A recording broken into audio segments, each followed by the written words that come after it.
Hello hi welcome नमस्ते। मेरा नाम है ऋतिक और आज हम फिर से बात करने वाले हैं एक और इंटरेस्टिंग कंसेप्ट के ऊपर। तो ये वीडियो उन बच्चों के लिए मोस्ट इंपॉर्टेंट होने वाली है जिनका या तो बीए प्रोग्राम में फर्स्ट सेमेस्टर का एग्जाम होने वाला है या फिर जिनके पास सब्जेक्ट है बेसिक मैथमेटिक्स फॉर इकोनॉमिक्स। तो करते फिर शुरू एक और इंटरेस्टिंग कंसेप्ट के साथ। जो लास्ट वीडियो थी वहां पे हमने चैप्टर नंबर 5 को शुरू कर दिया था। तो जिसने अब तक इस चैप्टर की इंट्रोडक्शन वाली वीडियो ना देखी हो तो वो जरूर देख लेना, क्योंकि उसके बिना हो सकता है आपको कुछ चीजें समझने में यहाँ पे दिक्कत आई बात समझ में। करते फिर शुरू और उसका लिंक मैं आई टैब पे भी लगा दूंगा, आप आराम से जाके देख सकते हैं इससे पिछली वीडियो को। और भाई मेरी बात मानो तो कोशिश किया करो कि वीडियो को सीरीज वाइज देखो, आई बात समझ में, ताकि आपको किसी भी कंसेप्ट में कोई भी दिक्कत ना रहे। आई बात समझ में। करते हैं फिर शुरू इस वीडियो को जहां पे हम ये समझेंगे कि रूट्स कैसे निकाले जाते हैं। ठीक है, how to find the roots of quadratic equation. एक क्वाड्रेटिक इक्वेशन अगर आपको गिवन हो आप उसके रूट कैसे निकालोगे, उसके आज हम 3 मेथड्स के ऊपर बात करने वाले हैं इस सिंगल वीडियो के अंदर। और इसके बाद सीक्वेंस में 3 वीडियोस बनाऊंगा जहां पे हम तीनों मेथड्स की अलग अलग वीडियो में प्रैक्टिस करेंगे क्वेश्चंस के ऊपर। आई बात समझ में। तो चलो फिर करते हैं फिर शुरू। तो एक फंक्शन लिखा हुआ है एक्स स्क्वायर प्लस में 4x माइनस में 5। आपको इसके रूट्स निकालने होंगे। रूट्स बोल लो, जीरो बोल लो, सॉल्यूशंस बोल लो, एक ही बात है। आई बात समझ में।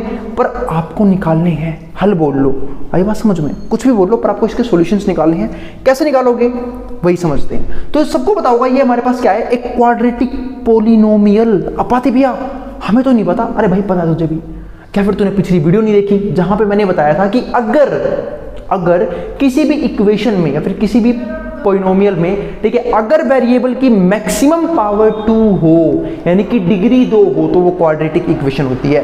तो ये हमारे पास क्या है, एक क्वाड्रेटिक इक्वेशन। और क्वाड्रेटिक इक्वेशन की भी अपनी एक स्टैंडर्ड फॉर्म होती है, ax स्क्वायर प्लस में bx प्लस में c, जहां पे ए बी सी कॉन्स्टेंट है और x हमारा वेरिएबल है। पर एक बात का ध्यान रखना कि a कभी भी जीरो नहीं हो सकता। बाकी आप कुछ भी रख लो, ए बी सी की जगह कॉन्स्टेंट है कुछ भी रख लो, पर a कभी भी जीरो नहीं होगा। पता भी ऐसा क्यों? अरे सुनो, अगर मान लो आप लोगों ने a जीरो कर दिया तो जीरो गुना में एक्स स्क्वायर, जीरो गुना में कुछ जीरो हो जाएगा, तो ये कहां से बचेगा, क्वाड्रेटिक, क्या बन जाएगा, लीनियर। आई बात समझ में, इसलिए बोल रहा हूं मैं, ए जीरो नहीं हो सकता। चलो फिर आगे बढ़ते हैं, इसके रूट निकालने हमें। एक फंक्शन लिखा हुआ है एक्स स्क्वायर प्लस में 4x प्लस माइनस में 5। सबसे पहला तरीका है मिडल टर्म स्प्लिट। क्या तरीका है, मिडल टर्म स्प्लिट। अब जिनको इंग्लिश आती है बहुत बढ़िया, उन्होंने समझाई। तो मिडल टर्म का मतलब क्या होता है, बीच की टर्म यानी कि 4x, और स्प्लिट का मतलब क्या होता है, तोड़ना, उसको तोड़ना है। पर तोड़ने की भी कंडीशन होती है, पता है क्या, कि 2 नंबरों को ऐसे जोड़ना है या घटाना है कि वापस तो यही बन जाए, और उन 2 नंबरों की मल्टीप्लाई आगे और पीछे वाली टर्म की मल्टीप्लाई के बराबर होना चाहिए।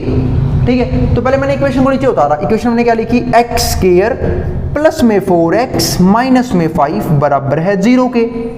अब मुझे निकालने हैं इसके रूट्स। तो सिंपल सी बात है, मेरे को 2 नंबर ऐसे चाहिए होंगे जिनको जोड़ने या घटाने पे 4 भी आ जाए और गुणा करने पे 5 गुना में 1 5 भी आ जाए। तो मैंने 5 का एलसीएम लिया। मैंने कहा 5 का मैं क्या ही एलसीएम लूंगा, 5 गुना में 1 एक ही फैक्टर रहेगा। आई बात समझ में। तो मैंने 5 का जो फैक्टर बनाया तो क्या बना, सिर्फ 5 और 1। तो मैंने देखा मिल गया नंबर 5 और 1, क्योंकि 5 और 1 गुणा करने में 5 भी आएगा और 5 में से 1 गया 4 भी आ जाएगा। आई बात समझ में। बस नंबर मिले तो तेरे भाई ने कर दिया मिडल टर्म स्प्लिट। तो यहां पे क्या हो जाएगा, एक्स स्क्वायर माइनस का 5x और प्लस का x बन जाएगा ना भाई। ओ ओ ओ सिंबल का ध्यान रखना, यहां प्लस आएगा यहां माइनस आएगा। बताइए भैया कैसे पता, भाई ऊपर प्लस का सिंबल है, और ऊपर प्लस का सिंबल कब आएगा, जब बड़े वाले के पास प्लस का सिंबल होगा। तो प्लस माइनस माइनस 5x में से x गया 4x आ गया, और सिंबल किसका आएगा, बड़े वाले का आ गया सिंबल। और बाकी चीजें रहेंगी यूं की यूं। जिसको यहां तक समझ में आ गया ना भाई, तूने बहुत कुछ समझ लिया। अब आगे क्या समझना है, इन 2 टर्म्स को देखो, देख ले इन दोनों टर्म्स को, जो कॉमन आ रहा है वो कॉमन ले लो। और कॉमन क्या आएगी, एक ऐसी चीज जो दोनों के पास हो। तो मैंने देखा इसके पास एक्स स्क्वायर है पर इसके पास सिर्फ x है, इसके पास 5 है तो इसके पास 5 है ही नहीं। तो कॉमन क्या है, सिर्फ x, क्योंकि x इसके पास भी है और x इसके पास भी है। तो देखो अगर x की पावर 2 में से मैंने एक x बाहर निकाल लिया तो यहाँ पे क्या बचेगा, एक ही x बचेगा, और यहाँ से x तो बाहर आ चुका है तो यहाँ पे क्या बचेगा, सिर्फ 5। ऐसे ही मैं यहाँ से माइनस का 1 कॉमन ले लूंगा। जब मैंने यहाँ से माइनस कॉमन लिया तो यहाँ पे x पॉजिटिव हो गया, क्योंकि माइनस जब बाहर आता है तब भी सिंबल चेंज करता है और अंदर जाता है जब भी सिंबल चेंज करता है। ठीक है, तो माइनस जब बाहर गया तो ये x पॉजिटिव हो गया और ये 5 भी पॉजिटिव हो गया नेगेटिव से, और ये बराबर है 0 के। अब पूरे में से x + 5 कॉमन आ सकता है, ये दोनों मेरा सेम बनेंगे। अगर आपके ये दोनों सेम नहीं बन रहे, इसका मतलब कहीं ना कहीं आपने नाश करा है। आई बात समझ में? ठीक है, अब पूरे में से x + 5 कॉमन ले लो, पूरे में से x + 5 कॉमन लूंगा, यहां पे क्या रह जाएगा x - 1 बराबर है 0 के। अब देखो इन दोनों की मल्टीप्लाई बराबर है 0 के, जैसे मैंने कॉमन लिया ये बच गया सिर्फ x - 1। अब इन दोनों की मल्टीप्लाई 0 के बराबर है, तो इसका मतलब क्या है कि या तो x + में 5 बराबर होगा 0 के, या x - 1 बराबर होगा 0 के। अब यहां से मैं x की वैल्यू निकाल सकता हूं, यहां से x की वैल्यू क्या आएगी 5, वहां जाके माइनस का 5 हो जाएगा, और यहां से x की वैल्यू क्या आएगी 1, वहां जाके क्या हो जाएगा प्लस का 1 हो जाएगा। ये दोनों आ गई x की वैल्यू। इस तरीके से हमने क्या निकाल लिया, रूट। ठीक है, आसान था, -5 और x बराबर 1, ये 2 रूट आए, बहुत बढ़िया। ठीक है, ये तो हमारे पास एक सिंपल सा मेथड जिसका नाम क्या था, मिडिल टर्म स्प्लिट। अब हम सेम रूट्स को निकालने की कोशिश करेंगे। वैसे चाहो तो आप वेरीफाई भी कर सकते हो, बात वेरीफाई कैसे करोगे, बहुत ईजी होता है। आप -5 को यहाँ पे रख के देखो, देखो 0 बन रहा है नहीं बन रहा, 1 को यहाँ पे रख के देखो 0 बन रहा है नहीं बन रहा। ठीक है, चलो मैं कर देता हूँ आपके लिए। देखो फंक्शन ये रहा, मैंने यहाँ पे रखा -5, तो जब मैंने फंक्शन में रखा -5 तो यहाँ पे क्या आएगा -5 का स्क्वायर, क्योंकि देखो जब यहाँ पे x था तो यहाँ भी x था, जब यहाँ -5 आया तो यहाँ भी क्या आएगा -5, प्लस में 4 x की जगह आ गया -5 और माइनस में 5 है। अब -5 का स्क्वायर, अब स्क्वायर का मतलब क्या होता है, उसी सेम चीज को 2 बार मल्टीप्लाई में लिख दो, तो -5 गुना में -5 क्या हो जाएगा, माइनस से माइनस कट गया, 5 गुना 5 25 आ जाएगा। तो बस यहाँ पे आ जाएगा हमारा 25। यहाँ पे कितना हो गया, प्लस माइनस माइनस, 4 गुना 5 कितना हो गया 20, और ये है -5। अब देखो 25 में से 20 गए, 5 बच गया, 5 में से 5 गए 0 आ गया। यूँ समझ नहीं आया, नहीं आया समझ में? एक और तरीका समझाने का, माइनस माइनस प्लस, 20 और 5 25, पर सिंबल तो माइनस का ही रहेगा, तो प्लस 25 माइनस 25 0 आ जाएगा। तो 0 तो आना है भाई, क्योंकि हमने 0 ही निकाल लेते। अब इस वाले रूट को ही वेरीफाई कर लेते हैं। मैं रखा x की जगह 1, जब मैंने यहाँ पे 1 रखा तो 1 का स्क्वायर प्लस में 4 गुना में 1 और माइनस में 5, 1 का स्क्वायर 1, 4 और 1 4, 4 और 1 5, 5 में से 5 गए 0 आ गया। ये तो भाई साहब मजा आ गया, क्या कि दोनों ही रूट्स हमारे बिल्कुल सही आए हैं, यानी कि हमने 2 0 निकाले वो बिल्कुल क्या थे, सही थे। आई बात समझ में? अब यहाँ तक जिसको जो उतारना है उतार सकता है। मैं एक बार मैं हट रहा हूँ बोर्ड के सामने से, फिर हम करेंगे अगले मेथड्स के ऊपर, अगले मेथड के ऊपर बात, यानी कि क्वाड्रेटिक फॉर्मूला। चलो जिसको जो उतारना है वो उतार सकता है। चलो फिर अब हम समझते हैं दूसरा मेथड जिसका नाम क्या है, क्वाड्रेटिक फॉर्मूला। उम्मीद है आपको यहाँ तक कोई भी दिक्कत नहीं होगी। तो अब तक हमने सिर्फ रूट निकालने के एक ही मेथड को डिस्कस किया है, अब हम बात करते हैं दूसरे मेथड की। अब दूसरे मेथड का नाम मैं बता ही चुका हूँ, क्वाड्रेटिक फॉर्मूला। एक बार फॉर्मूला लिख देता हूँ मैं। वहाँ से x निकालने का एक सिंपल सा फॉर्मूला ये होता है, -b plus minus under the root b square minus 4ac और अपॉन में 2a। ये होता है फॉर्मूला, सिंपल सा है। x equals to -b plus minus under the root b square minus 4ac upon में 2a। और आप लोगों को अब तक पता लग गया होगा कि अगर इक्वेशन क्वाड्रेटिक हो, यानी कि अगर क्वाड्रेटिक इक्वेशन हो तो उसके 2 रूट आते हैं, क्योंकि मैंने पिछली वीडियो में भी ये बात बताई थी कि जिसकी जितनी डिग्री उसके उतने 0। आई बात समझ में? हाँ, तो बस अब समझते हैं कि वो 2 रूट निकालेंगे कैसे। अब बात है यहाँ पे ए बी सी क्या है, समझ लो। देखो क्वाड्रेटिक इक्वेशन इस फॉर्म में होती है, तो जो a के जो x स्क्वायर के मल्टीप्लाई में है वो होगा a, जो x के मल्टीप्लाई में है वो होगा b, और जो कांस्टेंट है वो होगा c। चलो फिर निकालना शुरू करते हैं इस क्वेश्चन से हम रूट को। तो इक्वेशन सेम है, क्या मैं यहाँ से ए बी सी निकाल सकता हूँ? बिल्कुल। ए कौन होता है? जो x स्क्वायर के मल्टीप्लाई में हो। तो यहाँ पे x स्क्वायर के मल्टीप्लाई में तो कुछ है ही नहीं, कुछ नहीं है तो 1 है, यानी कि a होता है x स्क्वायर का कोफिशिएंट। याद है ना, कोफिशिएंट क्या होता है? जो वेरिएबल के मल्टीप्लाई में कांस्टेंट हो। और b क्या आएगा? यहाँ से b निकालूंगा तो b आएगा 4 और c आएगा हमारा यहाँ पे -5। ये 3 वैल्यूज आ गई। अब मैं यहाँ से निकालूंगा अपने x की वैल्यू, है ना, यानी कि रूट। तो x equals to minus B plus minus under the root B square minus 4ac upon में 2a, ये रहा फॉर्मूला। बस इसमें वैल्यू पुट कर दूंगा, आंसर आ जाएगा।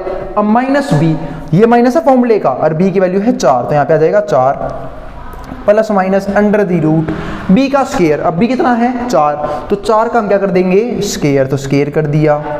माइनस में 4, a की जगह 1 और c की जगह माइनस का 5, ये भी आ गया। और अपॉन में क्या होगा 2, a की जगह कितना आ गया 1, ये आ गया। जब इसको मैं सोल्व करने गया तो यहाँ पे आया माइनस का 4 plus minus under the root 4 का स्क्वायर 16, 4 गुणा में 1 4 और देखो माइनस माइनस हो जाएगा प्लस, और ये हो गया 4 गुणा 5 20, तो यहाँ पे आ गया 20, ठीक है। और 2 गुणा में 1 नीचे तो 2 है यूं का यूं रहेगा।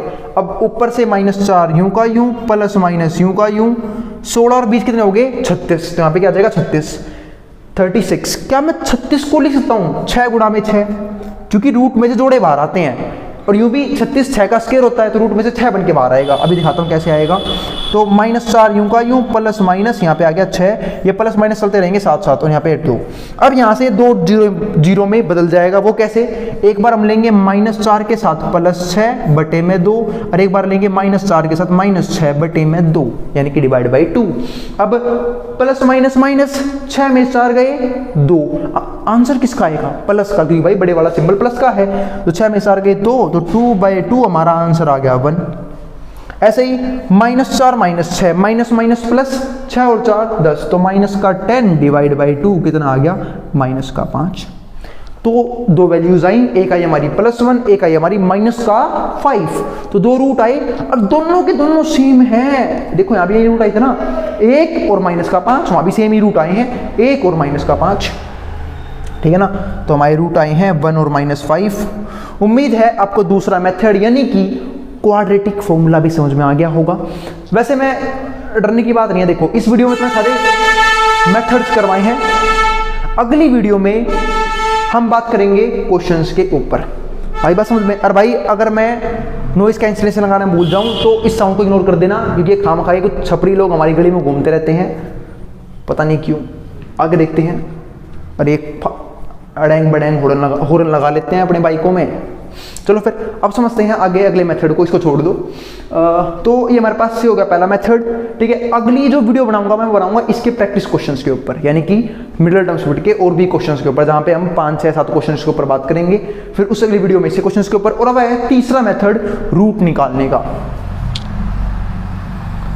रूट निकालने का तीसरा मेथड, जिसका नाम क्या है, कंप्लीटिंग द स्क्वायर। अब समझते हैं कंप्लीटिंग द स्क्वायर मेथड को। ये ऐसा मेथड था जो सबसे पहले 10th में पढ़ाया जाता था, लेकिन वो 10th में सिलेबस से डिलीट कर दिया गया है कोविड के दौरान। तो चलो फिर समझते हैं इस मेथड को। अब इस इक्वेशन में क्या है, इक्वेशन है ये रही, एक्स स्क्वायर प्लस में 4x माइनस में 5 बराबर है 0 के। अगर आपको कंप्लीटिंग द स्क्वायर लगाना है तो बहुत ही आसान मेथड है, हमें इसे परफेक्ट स्क्वायर बनाना होगा। कंप्लीटिंग द स्क्वायर का मतलब होता है कि परफेक्ट स्क्वायर बनाना है हमें। वो कैसे बनेगा, बहुत ही ईजी होता है, आपको कुछ नहीं करना, b/2a निकालना है। अब बात भी आई, b/2a क्या है, अरे मेरे भाई मैंने भी तो समझाया a और b क्या होता है। a कौन होता है, जो x स्क्वायर के मल्टीप्लाई में हो, और b कौन होता है, जो x के मल्टीप्लाई में हो। तो सिंपल सी बात है, b/2a निकालना है, तो b कौन होगा, जो उस इक्वेशन के x के मल्टीप्लाई में होगा, यानी कि 4 अपॉन में 2a। a कौन होगा, जो x स्क्वायर के मल्टीप्लाई में होगा।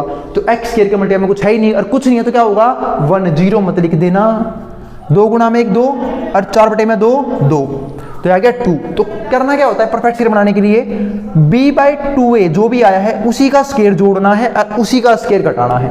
यानी कि 2 आया है तो 2 का स्क्वायर जोड़ दूंगा और 2 का स्क्वायर घटा दूंगा, और बराबर में रहेगा 0। यह आ गया। अब यहां से बन गया है परफेक्ट स्क्वायर। कैसे बना, देखो a का स्क्वायर प्लस में b का स्क्वायर प्लस में 2ab। जिनको नहीं पता, a प्लस b का होल स्क्वायर था ये, a प्लस b का होल स्क्वायर होता है a का स्क्वायर प्लस में b का स्क्वायर प्लस में 2ab। देखो अब जब इसको बंद करूंगा क्या बन जाएगा, a प्लस b का होल स्क्वायर, तो क्या बना, a का स्क्वायर प्लस b का स्क्वायर प्लस में 2ab, तो ये बन गया हमारे पास x प्लस 2 का होल स्क्वायर। और बचा क्या है, -5, क्योंकि देखो ये तीनों तो फॉर्मूले के अंदर घुस गए, ये बच गया -5, और माइनस क्यों कहीं रखियो, 2 का स्क्वायर 4, तो -5 - 4 -9, तो -9 बराबर है 0 के। अब x + 2 का होल स्क्वायर यूं का यूं, मैं 9 को उठा के वहां फेंक दूंगा, और जब 9 को वहां फेंक दूंगा ये वहां जाके प्लस का हो जाएगा, हो गया प्लस का। ठीक है, बहुत बढ़िया। अब यहां से x + 2 की वैल्यू क्या आएगी, अब देखो स्क्वायर वहां जाएगा रूट बन के, यानी कि प्लस माइनस का रूट नो। अब आते भैया प्लस माइनस का रूट नो, ये क्या हो गया। अरे मेरी बात सुनो, एक बात बताओ, +3 का स्क्वायर करूंगा जब भी नो आएगा, और -3 का स्क्वायर करूंगा जब भी नो आएगा, क्योंकि देखो -3 का स्क्वायर मैं कर भी दूंगा तो माइनस इंटू -3 गुणा -3, उस माइनस से माइनस कट जाएगा, क्या आंसर आएगा 3 गुणा में 3 नो। आई बात समझ में, इसलिए जब भी स्क्वायर बन जाता है तो क्या आता है प्लस माइनस का, ठीक है, आंसर आता है। तो यहां से आंसर आएगा, अब देखो 9 को बोलता हूं मैं 3 गुणा में 3, तो 1 3 बाहर आ जाएगा। यूं समझ नहीं आया तो यूं समझ लो, मैं 9 को लिखा 3 का स्क्वायर और रूट को देख के स्क्वायर कट के मर जाता है, तो क्या बचेगा सिर्फ प्लस माइनस का 3, तो आ गया x + 2। तो एक बार x + में 2 बराबर है 3 के, और एक बार x + में 2 बराबर है -3 के। अब यहाँ से हमारे 2 रूट आ जाएंगे, यहाँ से क्या वैल्यू आएगी, 2 वहाँ जाके माइनस का हो जाएगा, 3 में से 2 गए 1, x की वैल्यू यहाँ से 1 आ गई, यहाँ से निकाल लूंगा तो 2 वहाँ जाके माइनस का हो जाएगा, -3 - 2 -5, x की वैल्यू -5 आ गई। तो x की वैल्यू 1 भी आई है, x की वैल्यू -5 भी आई है। तो आपने देखा होगा, तो हमने 3 तरीके से रूट निकाले, पर तीनों तरीके से रूट हमारे बिल्कुल सही आए हैं। यहाँ से हमारे रूट क्या आए हैं 1 और -5, यहाँ से भी सेम वही 1 और -5, और यहाँ से भी वही 1 और -5। आई बात समझ में। तो क्वाड्रेटिक इक्वेशन के रूट कैसे निकाले जाते हैं वो मैंने टॉपिक कवर कर दिया है इस सिंगल वीडियो के अंदर। उम्मीद है आप लोगों को किसी भी तरह की कोई भी दिक्कत नहीं आई होगी, और तीनों मेथड डिस्कस किए मैंने। और अगर ये वीडियो कोई क्लास 10th का बच्चा भी देख रहा है तो उसके लिए भी इंपॉर्टेंट है, क्योंकि उन्हीं क्लास में भी चैप्टर है क्वाड्रेटिक इक्वेशन। बस फर्क इतना है, उनके पास कंप्लीटिंग द स्क्वायर नाम का मेथड नहीं है, बाकी तीनों मेथड हैं ये। तो बच्चों वाले सवाल थे, उम्मीद है आपको ये मेथड समझ में आ गए होंगे। तो भाई अगर वीडियो पसंद आई हो तो वीडियो को लाइक करना और चैनल को सब्सक्राइब करना बिल्कुल मत भूलना, और ऐसे दोस्तों में शेयर भी कर देना जिनको इस वीडियो की जरूरत हो, या फिर जिनको इस सीरीज की जरूरत हो, मतलब जो मैं करवा रहा हूँ, ठीक है, बेसिक मैथमेटिक्स फॉर इकोनॉमिक्स, इस सीरीज के ऊपर वीडियोस चाहिए हो। आई बात समझ में। और मिलते हैं फिर अगली वीडियो में, जहां पे हम इन तीनों मेथड्स के ऊपर एक एक करके, ठीक है, प्रैक्टिस क्वेश्चंस लेके आएंगे। आई बात समझ में। अब जिसको जो उतारना है स्क्रीनशॉट लेने ले सकता है, मैं हट रहा हूं बोर्ड के सामने से।